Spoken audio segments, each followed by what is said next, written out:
We shall be taking a look at matters construction, and our guest this afternoon is George Mburu, who is the CEO of Mizizi Africa. And remember, the topic is the cost of construction in the country currently. So to kick us off, perhaps, so Kenya's construction industry contributes immensely to the economy and the well-being through employment, provision of housing and infrastructure. And taking a closer look into the industry, it reveals that it attracts massive public and private investment, as well as it's consistently growing.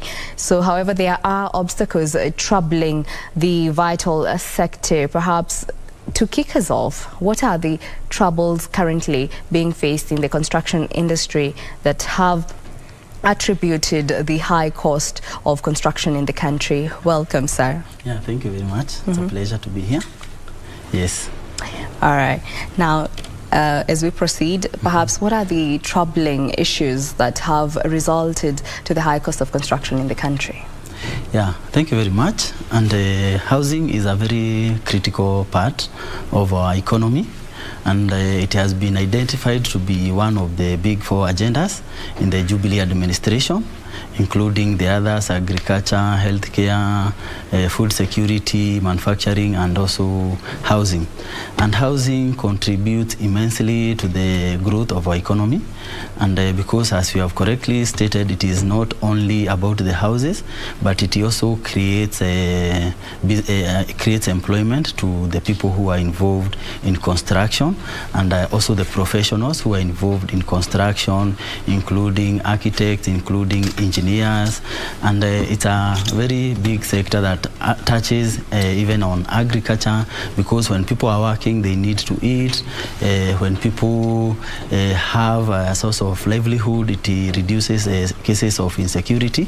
So housing is a very critical and crucial part of our economy, and the government of Jubilee administration has identified housing to be one of the big pillars. And it is not something that can only be done by the government. It is something that even the private players need to be involved, because it is something that it is touching on everybody. And some of the challenges, as you have asked, that we are facing, especially we people who are in the private sector, is the cost of construction. And affordable housing, you underline the word affordable. We need to come with houses that are affordable. And considering the high cost of living, considering that people's income has mostly been eaten up by other basic needs like food, like transportation, and the cost of fuel. And cost of fuel basically also affects the cost of materials. One thing that has really affected the construction industry, one is cost of materials, and to top it up is the cost of land. Cost of land, which takes actually about 30% of the cost of housing.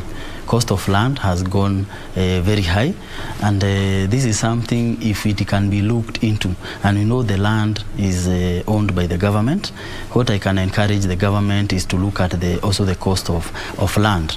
If we can have private developers being given land that is subsidized, or given loans that can go into the purchasing of the land, and also the cost of materials, there are subsidies that are given to the private developers, I believe the cost of construction can go down, more jobs can be created, and the manufacturing sector, including cement and steel, can also be improved. And also we can look at the cost of the issue of taxation for people who are doing affordable housing, private developers. The issue of taxes, let it also be checked, and also the cost of cement, it can also be zero-rated, the VAT, as well as other materials like the steel, which are used for construction. And these things can bring immensely the issue of construction. The other thing is we have seen there is no proper policies. Yes, affordable housing is one of the big four agendas by the government, but there are no very clear policies to see to it that people get houses.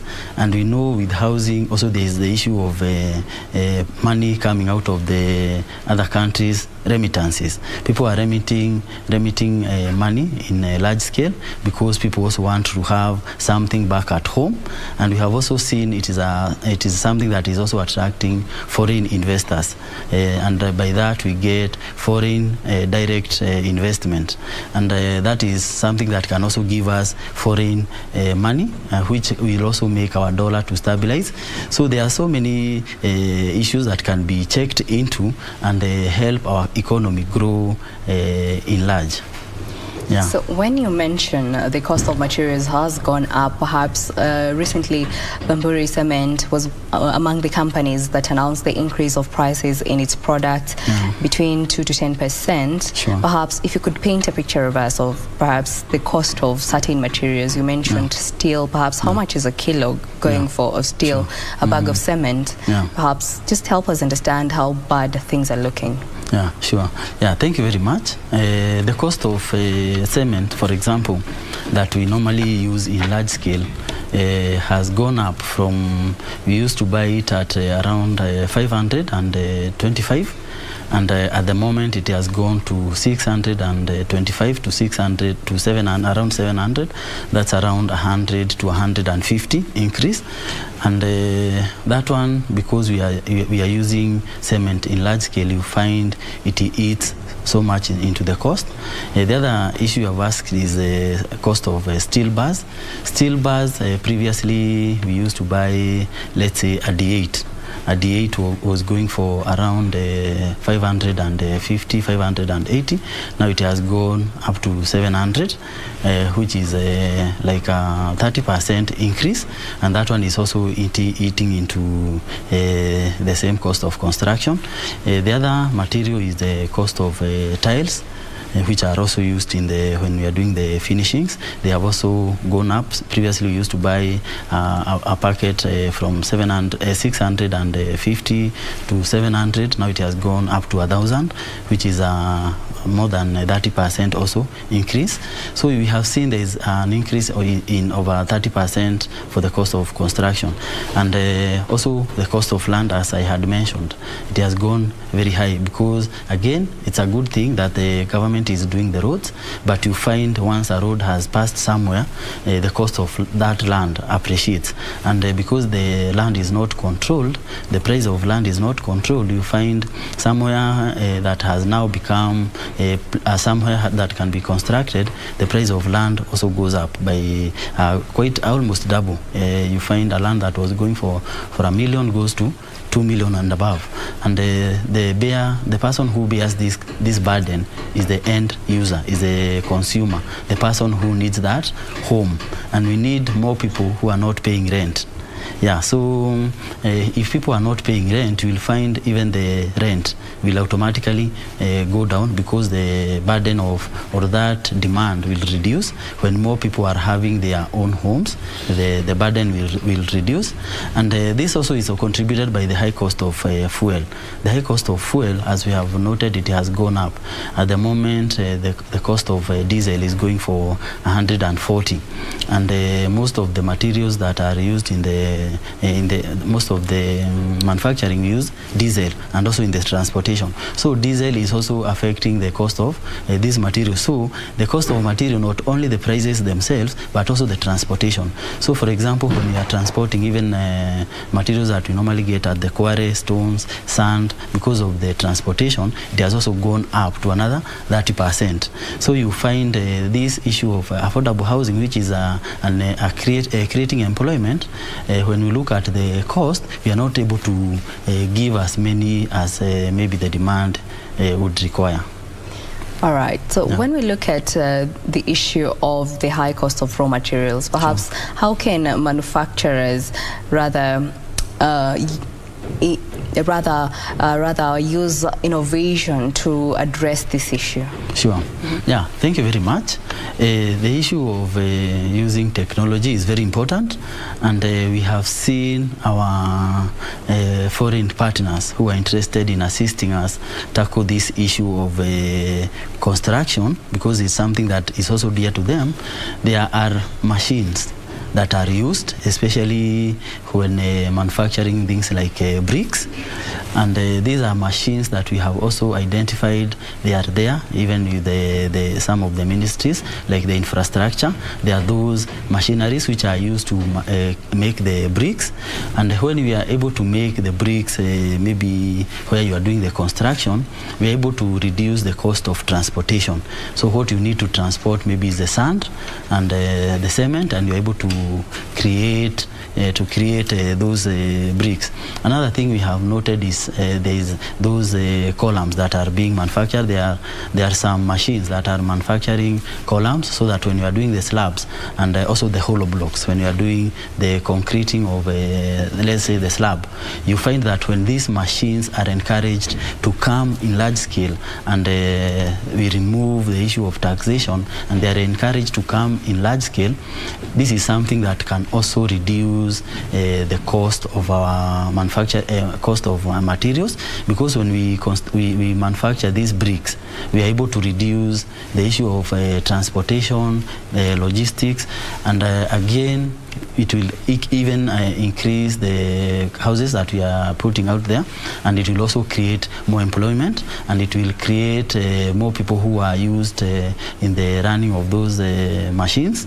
So what we can encourage is let those machines be encouraged to come to our country, and let them be subsidized, so that as we also talk about reducing the taxes for the cost of materials used for construction, we also have things that are making these materials very affordable.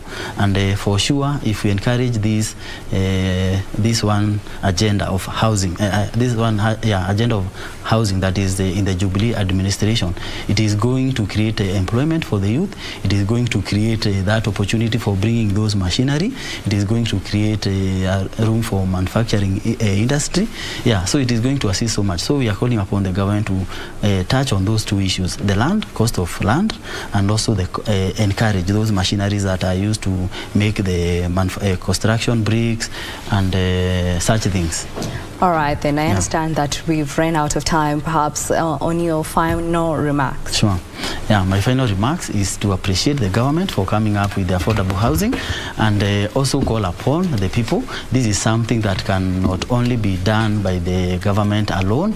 We as the private developers and the end consumer, the people who want those houses, it is high time we also get involved. We join hands, such that, for example, if we want to have houses being done in a certain area, we come together, we bargain for a good price for the land, we walk the journey together. We do not leave this one only to the government or the private developers. We all need to join hands, because for sure the need is there. We need to stop paying rent, or at least a majority of the people, so that by the time we are considering ourselves as people who are independent, as we have envisaged in Vision 2030, we will be there very soon, and we will stop paying rent. Most people will stop paying rent, and that money will be able to use to educate children. We will go to healthcare, and basically to grow ourselves. So we welcome the people who need those houses. Come join hands with people like us, Mizizi Africa Homes Limited, or other private developers that are assisting the government in these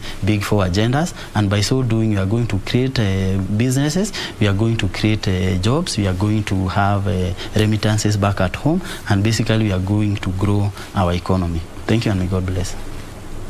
Well, thank you so much. That was George Mburu, who is the CEO at Mizizi Africa. Well, thank you, sir, for gracing us with your presence.